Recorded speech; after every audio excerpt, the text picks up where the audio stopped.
আমার এই অগোছালো এলোমেলো বেডরুমটাকে আজকে সুন্দর করে গুছিয়ে পরিপাটি করব। ঈদের পর থেকে এত বেশি ঘুরে বেড়াইছি বলার মতো না। ঈদের পরে দাদু বাড়ি গেছিলাম, বাবার বাড়ি গেছিলাম, আমার বোনের গ্রামের বাড়ি গেছিলাম। ফাইনালি আমাদের ঘুরে বেড়ানো একদম কমপ্লিট। আর এখন আমি মিশনে নামবো আমার রুম ক্লিন করার। আমার বেডরুমের এক পাশটা পুরাটাই থাই গ্লাস, তাই এই পাশে পুরাটা পর্দা দিয়ে রাখতে হয়। এই পর্দাগুলো ক্লিন করতে হবে। আমার রুমটা আমার পছন্দ হওয়ার একমাত্র কারণ হচ্ছে এই থাই গ্লাসটা। জানালা খুলে দিলেই সুন্দর আলো বাতাস আসে। বিকালের ওয়েদার এনজয় করার জন্য বেলকুনিতে বা ছাদে যেতে হয় না, বেডরুমে বসে বসে ওয়েদার এনজয় করা যায়। যাই হোক, বিছানা, চাদর, কাঁথা সবকিছু সুন্দর করে গুছিয়ে নিচ্ছি। বিছানা থেকেই গোছানো শুরু করলাম। নিজের ঘরটা সুন্দর পরিপাটি গোছানো থাকলে এখানে বসে থাকতেও ভালো লাগে, নিজের মনটাও ভালো থাকে। একদম লম্বা ছুটির পর মানে ঘুরে বেড়ানোর পর বাড়িতে ফিরলাম, আর এখন এসে রুমটা সুন্দরভাবে গুছিয়ে নিচ্ছি। ভেলভেটের পর্দাগুলো আমার অনেক পছন্দের। এই পর্দাগুলো প্রায় বছর খানিক পার হয়ে গেছে আমাদের বাসায় লাগানো। ভাবতেছি এবার পর্দাগুলো চেঞ্জ করব, বাজারে গিয়ে মোটা মোটা সুন্দর সুন্দর পর্দা নিয়ে আসবো।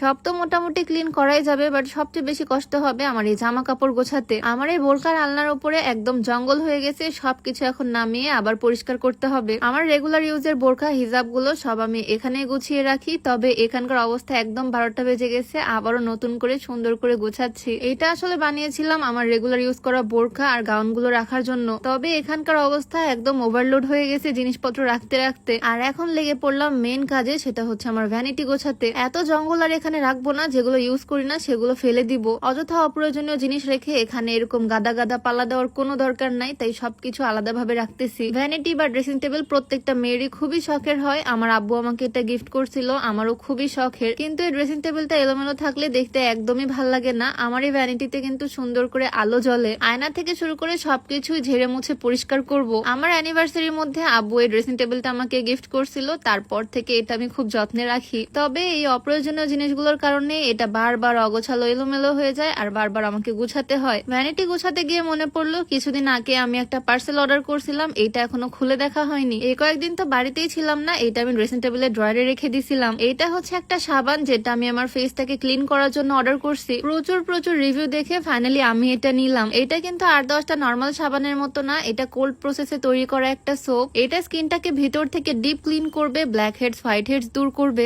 সাথে আজেবাজে জিনিস ইউজ করে যাদের স্কিন একদম পাতলা হয়ে গেছে তাদের স্কিনটাও রিপেয়ার করবে। ফেসে যে কোনো দাগ ধীরে ধীরে রিমুভ করে, স্কিনটাকে সুন্দর করে, স্কিনে থাকা অতিরিক্ত অয়েল দূর করে স্কিনটাকে হেলদি রাখে। আমি এই সোপটা গ্লোমিনাস ফেসবুক পেজ থেকে নিছি, আমিও তো ইউজ করা শুরু করলাম। চাইলে তোমরাও নিতে পারো এই সাবানটা, ত্বকের জন্য খুবই ভালো হবে। গ্লোমিনাস পেজটা আমি ডেসক্রিপশনে মেনশন করে দিয়ে রাখবো, চাইলে অর্ডার করে দিতে পারো তাদের পেজ থেকে। সাবানটা বেসিনে রেখে দিয়ে আসলাম, আর এখন ড্রেসিং টেবিলটা ভালো করে গোছাতে হবে। ওই যে বললাম, প্রয়োজনীয় জিনিস ছাড়া একটা কিছুও রাখবো না, সবকিছু একদম ঝেড়ে মুছে ফেলে দিব। আমি তেমন মেকআপও করি না, সাজুগুজুও করি না, তাই এত এত জিনিস আমার দরকারও পড়ে না। অযথাই শুধু ড্রেসিং টেবিলের উপরে ভিড় করে রেখে দিছি। বিকালের দিকে শুরু করছি ঘর গোছানো, আর এদিকে প্রায় সন্ধ্যা, আর আমার ঘর গোছানো মোটামুটি কমপ্লিট। প্রথমে যে অবস্থায় ছিল তার তুলনায় এখন মাস বেটার। জামা কাপড় গুলো সুন্দর করে হ্যাঙ্গার করে দিছি। এই হচ্ছে আমার ছোট্ট বেডরুম, এখানে এখন থেকে থাকতে হবে, মানে আমার ঘুরে বেড়ানোর দিন শেষ। যাই হোক, এই ছিল আজকে আমার বিকালের কাজ, তোমাদের সাথে শেয়ার করলাম। কেমন লাগলো কমেন্টে জানিও। দেখা হয়ে যাবে নতুন কোনো ভিডিওতে। সবাই ভালো থাকো, আল্লাহ হাফিজ, আসসালামু আলাইকুম।